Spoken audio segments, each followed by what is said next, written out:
نستغفره ونعوذ بالله من شرور أنفسنا ومن سيئات أعمالنا من يهده الله فلا مضل له ومن يضلله فلا هادي له ونشهد أن لا إله إلا الله وأن محمدا عبده ورسوله فقد قال الله تعالى في كلامه المجيد والفرقان الحميد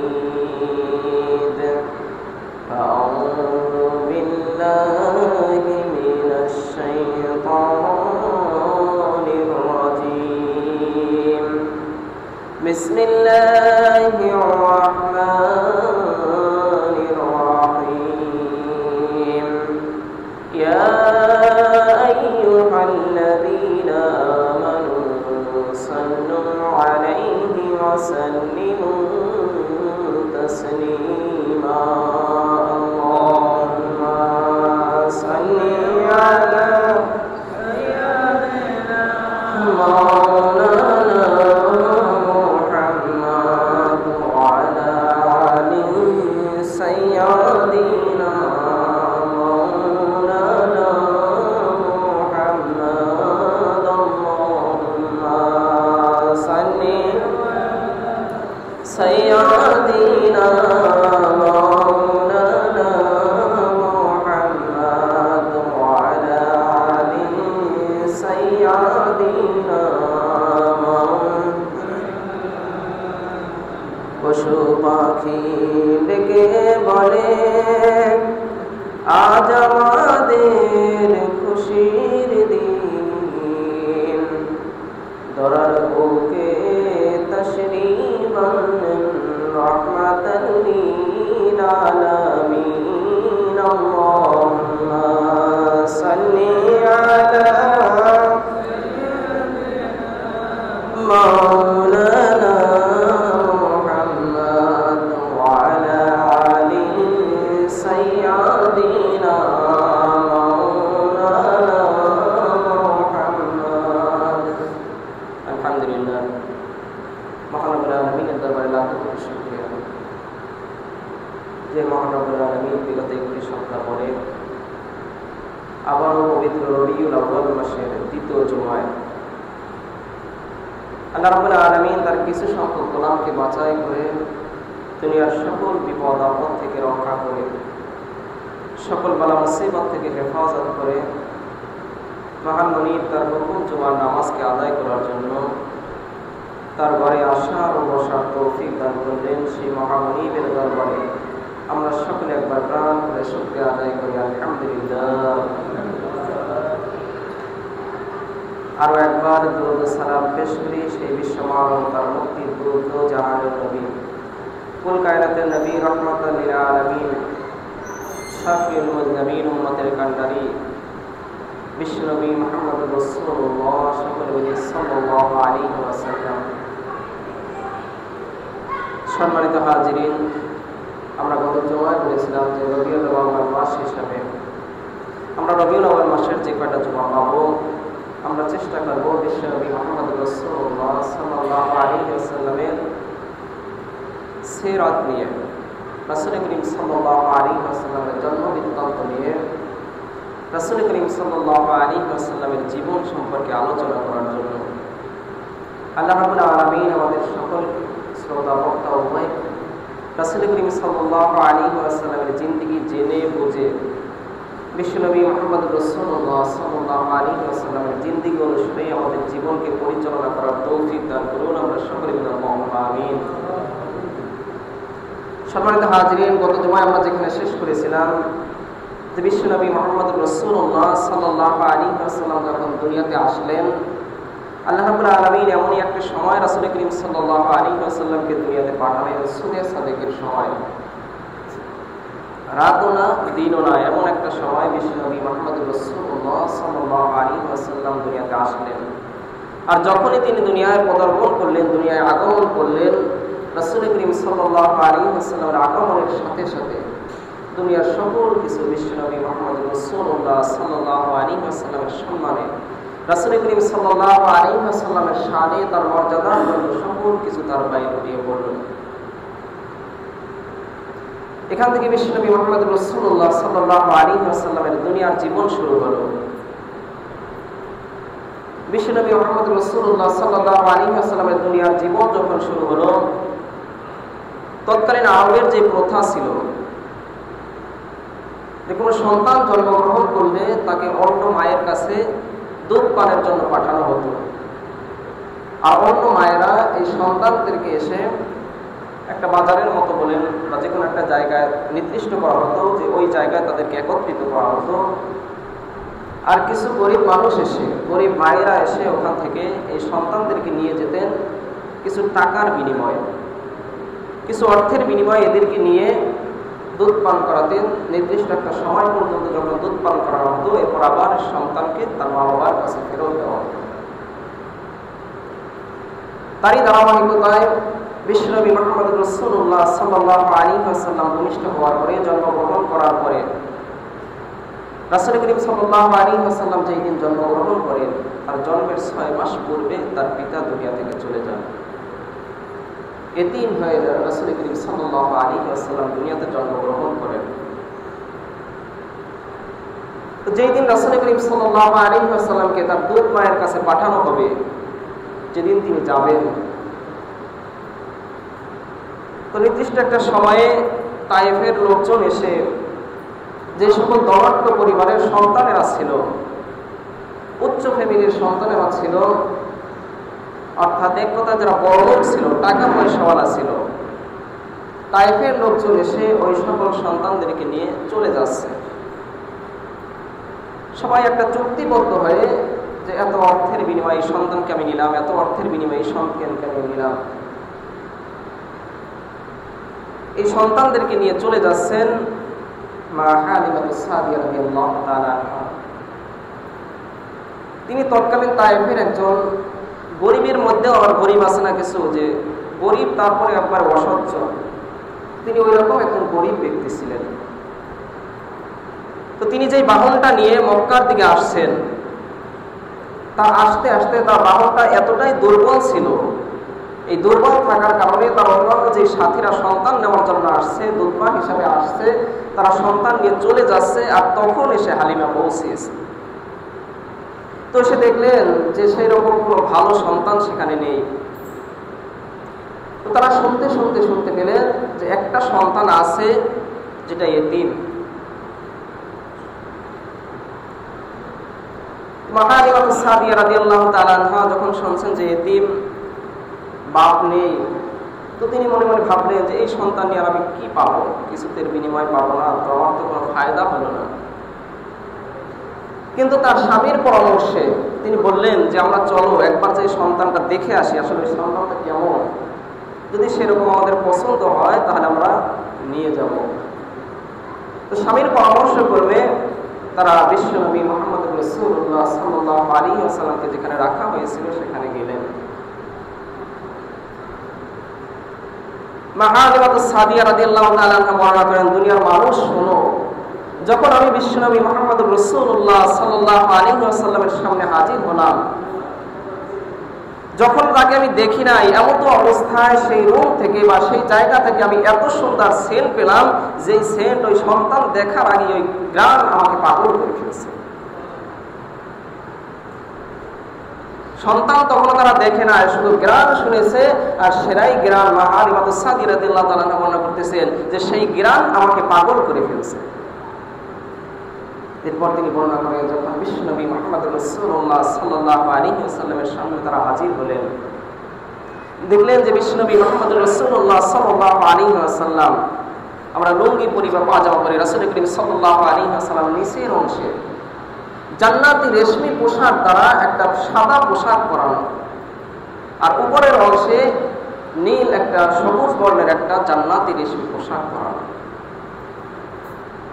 মা হালিমা সাদিয়া রাদিয়াল্লাহু তাআলা আনহা এই পোশাক দিয়ে যখন আবৃত ছিল, বিশ্বনবী মুহাম্মদ রাসূলুল্লাহ সাল্লাল্লাহু আলাইহি ওয়াসাল্লাম ঘুমন্ত অবস্থায় ছিলেন। তো তিনি যখন রাসূল করিম সাল্লাল্লাহু আলাইহি ওয়াসাল্লামের গায়ের উপর থেকে, মুখের উপর থেকে চাদরটা সরিয়ে যখন রাসূল করিম সাল্লাল্লাহু আলাইহি ওয়াসাল্লামের চেহারা দেখলেন, তিনি বলতেছেন যে দুনিয়াতে এত সুন্দর মানুষ হতে পারে যেটা আমার জীবনে আমি অন্তর চোখ দিয়ে কল্পনা করি, আমার চোখ দিয়ে আমি কল্পনা করি নাই এত সুন্দর একটা সন্তান আমি সেখানে দেখতে পেলাম।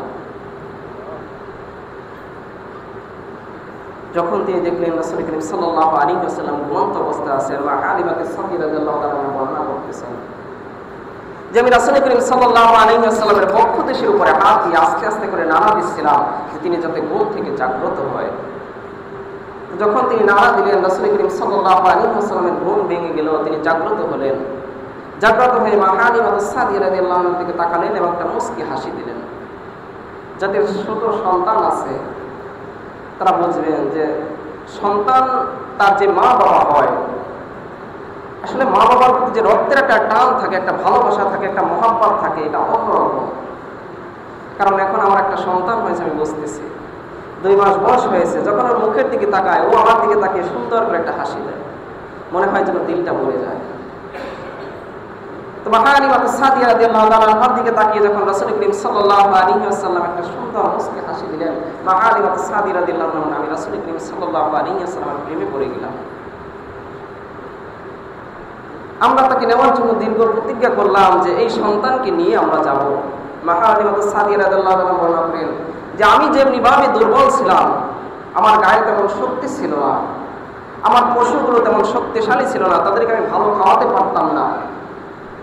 যখন বিশ্বনবী মুহাম্মদ রাসূলুল্লাহ সাল্লাল্লাহু আলাইহি ওয়াসাল্লামকে আমার কোলে তুলে নিলাম, মনে হয় যেন আমি একটা যুবক হয়ে গেলাম, একটা যুবতী হয়ে গেলাম, এত পরিমাণ শক্তি আমার শরীরে চলে আসলো। যখন বিশ্বনবী মুহাম্মদ রাসূলুল্লাহ সাল্লাল্লাহু আলাইহি ওয়াসাল্লামকে আমিনা রাদিয়াল্লাহু তাআলা বিদায় দিবেন, হালিমা সাদিয়া রাদিয়াল্লাহু আনহা বললেন যে হালিমা, তুমি এমন সন্তানকে নিচ্ছ, এমন রাহমাতাল লিল আলামিনকে তুমি নিয়ে যাচ্ছ, এমন রহমত তোমার ঘরের জন্য তুমি নিয়ে যাচ্ছ। দুনিয়ার যখন অন্য 10টা সন্তান হয়, মা ব্যথা অনুভব করে, মা বুঝতে পারে তার পেটে একটা সন্তান এসেছে, কিন্তু আমি আমিনা যখন আমার সন্তানটা আমার পেটে আসছে, আমি বুঝতে পারি না যে আমার পেটে কোনো সন্তান আছে কিনা, আমি কোনো ব্যথা অনুভব করি নাই, আমি দুনিয়ার কোনো কষ্ট অনুভব করি নাই। বিশ্বনবী মুহাম্মদ রাসূলুল্লাহ সাল্লাল্লাহু আলাইহি ওয়াসাল্লামকে নিয়ে রওনা হলেন তায়েফের পথে। মা হালিমা সাদিয়া রাদিয়াল্লাহু তাআলা যখন রাসূল করিম সাল্লাল্লাহু আলাইহি ওয়াসাল্লামকে নিয়ে রওনা হবেন, রাসূল করিম সাল্লাল্লাহু আলাইহি ওয়াসাল্লামকে উটের উপরে বসালেন, পিছনে মা হালিমা সাদিয়া রাদিয়াল্লাহু তাআলা, সামনে তার স্বামী। উটকে পরিচালনা করার জন্য, নিয়ন্ত্রণ করার জন্য তিনি সামনে বসলেন। যখন তাদেরকে নিয়ে তিনি রওনা হবেন, উটকে যখন রওনা হওয়ার জন্য নির্দেশ দেওয়া হলো, ইঙ্গিত দেওয়া হলো, উট সামনে আগাচ্ছে না।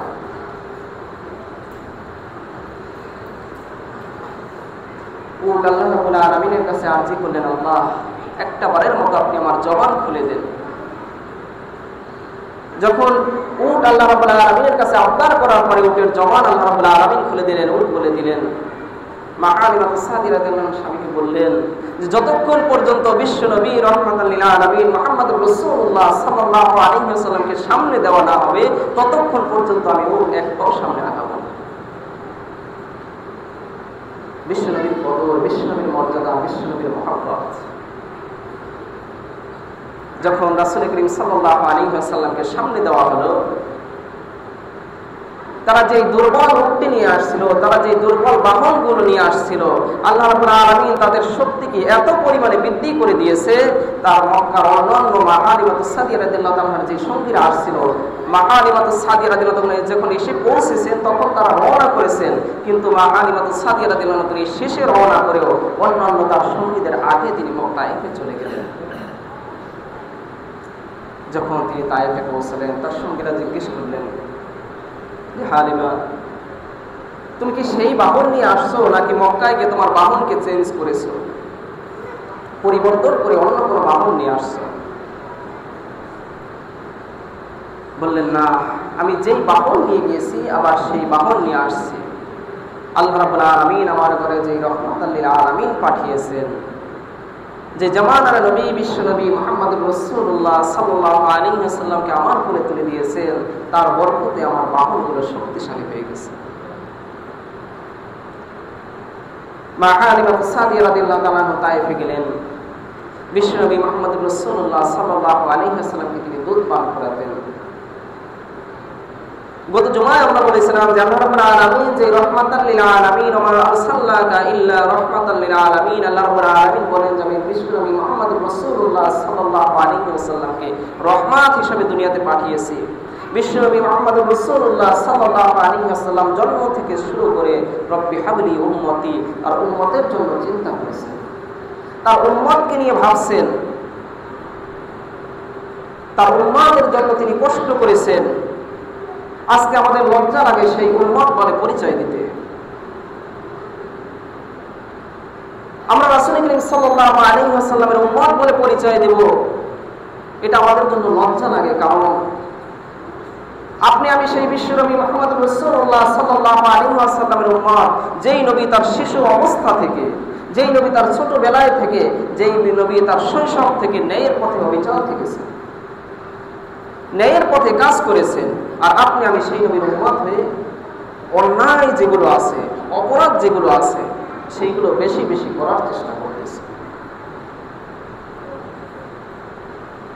বিশ্বনবী মুহাম্মদ রাসূলুল্লাহ সাল্লাল্লাহু আলাইহি ওয়াসাল্লাম সর্বপ্রথম শিক্ষা দিয়েছেন।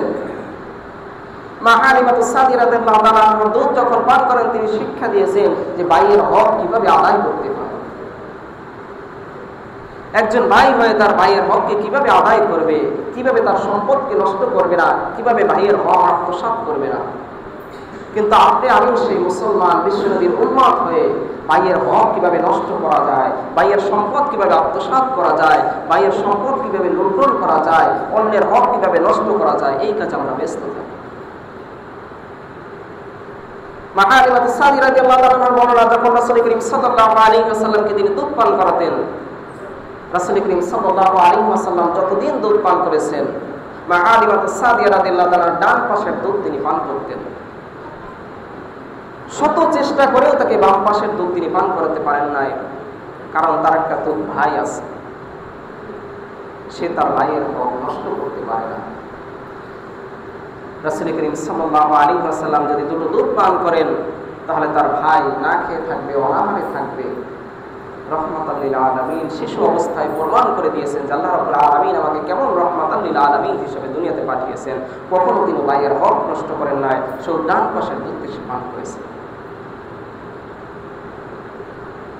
সম্মানিত হাজিরিন, আপনি আমি তো সেই বিশ্বনবী মুহাম্মদ রাসূলুল্লাহ সাল্লাল্লাহু আলাইহি ওয়াসাল্লামের উম্মত, তো আমরা কি করে ভাইয়ের হক নষ্ট করি? ভাইয়ের হক বলতে শুধু যে আমরা বুঝবো আমার আপন ভাইয়ের হক, আমার মায়ের পেটের ভাই, এই ভাইয়ের হক নষ্ট করছি না। আল্লাহ রাসূল করিম সাল্লাল্লাহু আলাইহি ওয়াসাল্লাম বলেন, আল মুসলিমু আখুল মুসলিম, একজন মুসলমান আছে আর একজন মুসলমানের ভাই। এই ভাইয়ের বন্ধনটা কেমন হতে পারে? এই ভাইয়ের সম্পর্কটা কেমন হবে? এই ভাইয়ের সম্পর্ক কিরূপ হতে পারে? সেটাও রাসূল করিম সাল্লাল্লাহু আলাইহি ওয়াসাল্লাম জানিয়ে দিয়েছেন যে আল মুসলিমু আখুল মুসলিম, মুসলমান যখন মুসলমানের ভাই হবে, এই ভাইয়ের বন্ধনটা হবে আপন ভাইয়ের চেয়েও অনেক কঠিন। কিভাবে অনেক কঠিন?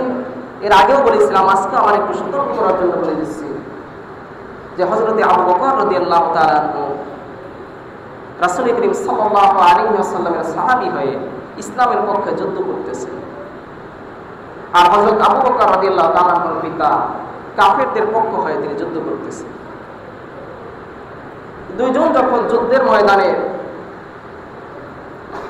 যুদ্ধ যখন শেষ হয়েছে, হযরত আবু বকর রাদিয়াল্লাহু তাআলা আনহুর পিতা বলতেছেন, আবু বকর, আমি তোমাকে আজকে যুদ্ধের ময়দানে এমন অবস্থায় পেয়েছিলাম, আমি যদি চাইতাম তোমার গর্দান আমি দুখণ্ডিত করে ফেলতে পারতাম, কিন্তু আমি তোমার সন্তান বলে তুমি আমার এই মায়াটা আমার মধ্যে কাজ করেছিল বলে আমি তোমাকে সেইখানে হত্যা করতে পারি না, আমি তোমাকে সেখানে শহীদ করতে পারি না।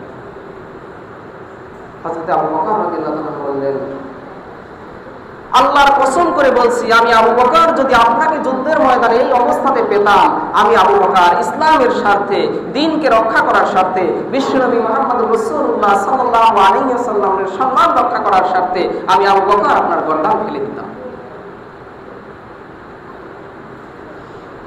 তাহলে এখান থেকে আমি বুঝতে পারি যে মুসলিম ও আকুল মুসলিম, একজন মুসলমান আর একজন মুসলমানের ভাই, এই ভাইয়ের সম্পর্কটা কেমন হতে পারে। অর্থাৎ ইসলামের বন্ধন আপন ভাইয়ের চেয়েও অনেক কঠিন, অনেক বড়। সেখানে যে শুধু আপন ভাইয়ের হক নষ্ট করলাম না, আমার একটা কাজ, আমি একজন সরকারি চাকরিজীবী মানুষ আছি, আমার একটা কাজ হচ্ছে না, সেখানে ঘুষ না দিলে আমার কাজটা উঠতেছে না, এটাও ভাইয়ের হক নষ্ট করা। একজন ভাই বিপদে পড়েছে, তাকে 5,000 টাকা দিয়েছি, বিনিময়ে মুনাফা হিসেবে, সুদ খাচ্ছে না, মুনাফা হিসেবে তার কাছ থেকে কিছু টাকা অতিরিক্ত সংগ্রহ করতেছে।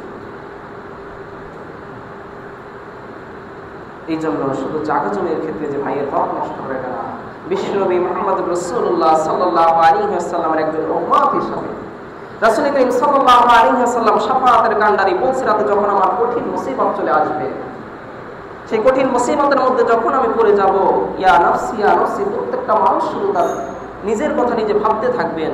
একমাত্র বিশ্বনবী মুহাম্মদ রাসূলুল্লাহ সাল্লাল্লাহু আলাইহি ওয়াসাল্লাম কাঁদবেন, রব্বি হাবলি উম্মতি, আরশের তলে সিজদায় পড়ে যাবে, আল্লাহ আমার গুনাহগার উম্মতদেরকে আপনি মাফ করেন, তাদেরকে না নিয়ে আমি জান্নাতে যাব না। সেদিন বিশ্বনবী মুহাম্মদ রাসূলুল্লাহ সাল্লাল্লাহু আলাইহি ওয়াসাল্লাম কিভাবে আপনার পরিচয় পাবে? ভাইয়ের হক নষ্ট করলে আপনার পরিচয় পাবে। জীবনে একবার মসজিদে এসে সিজদা না দিলে কিভাবে তিনি আপনাকে পরিচয় করে তুলে নেবেন? এই জন্য রাসূল করিম সাল্লাল্লাহু আলাইহি ওয়াসাল্লামের জিন্দেগি থেকে আমাদের যে শিক্ষা, রাসূল করিম সাল্লাল্লাহু আলাইহি ওয়াসাল্লাম তিনি কখনো ভাইয়ের হক নষ্ট করেন নাই, প্রতিবেশীর হক নষ্ট করেন নাই। সেটা তার জীবনের শৈশবকাল থেকে তিনি শিক্ষা দিয়েছেন। এই শিক্ষাটা আমরা গ্রহণ করি। তাহলে তিনি যখন রাসূল করিম সাল্লাল্লাহু আলাইহি ওয়াসাল্লাম মা হালিমাতুস সাদিয়া রাদিয়াল্লাহু তাআলা বড় হতেছিলেন, আল্লাহ রাব্বুল আলামিন মা হালিমাতুস সাদিয়া রাদিয়াল্লাহু তাআলা প্রত্যেকটা স্তরে বরকতে ভরপুর করে দিয়েছিলেন।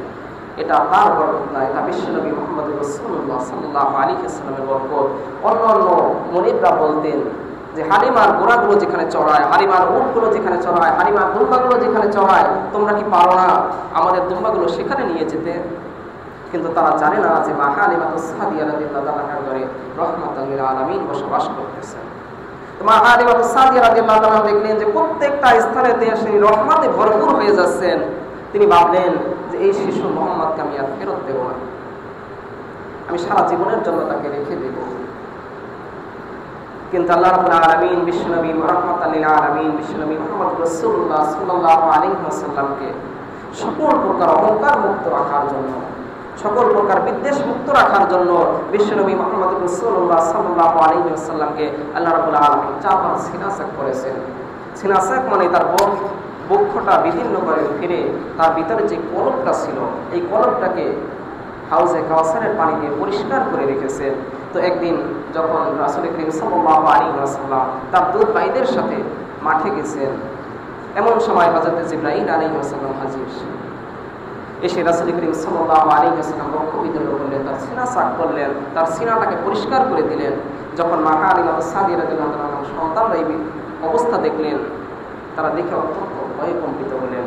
তখন তারা আবার মনে মনে কল্পনা করলেন যে এই সন্তানের মনে হয় কোনো জিনপুরের আসর আছে, একে তো রাখা যাবে না, একে এর মায়ের কাছে ফেরত দিতে হবে।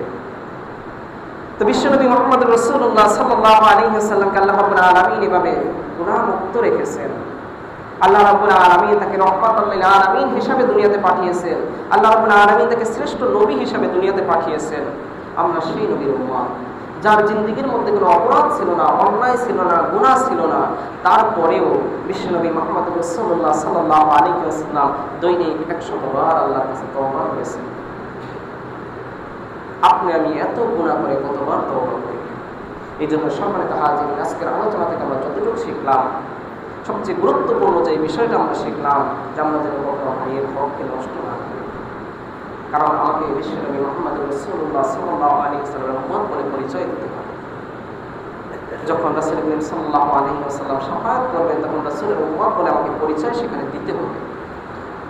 এই জন্য রাসূল করিম সাল্লাল্লাহু আলাইহি ওয়াসাল্লামের জিন্দেগি থেকে সকল রাসূলের দিকগুলো আমরা, নির্দেশনাগুলো সঠিকভাবে জেনে বুঝে আমল করার তৌফিক দান করি। আমরা রাসূল করিম সাল্লাল্লাহু আলাইহি ওয়াসাল্লামের জিন্দেগি অনুসারে আমাদের জীবনটাও পরিচালনা করার চেষ্টা করি, আল্লাহর দেওয়া হুকুমগুলোকে সঠিকভাবে পালন করার চেষ্টা করি। আমরা সামনের জুমায় পরবর্তী বিষয়গুলো নিয়ে আলোচনা করব। আল্লাহ রাব্বুল আলামিন আমাদেরকে জেনে বুঝে আমল করার তৌফিক দান করুন। আমরা সকলে বলবো আমিন। ওয়া আখিরু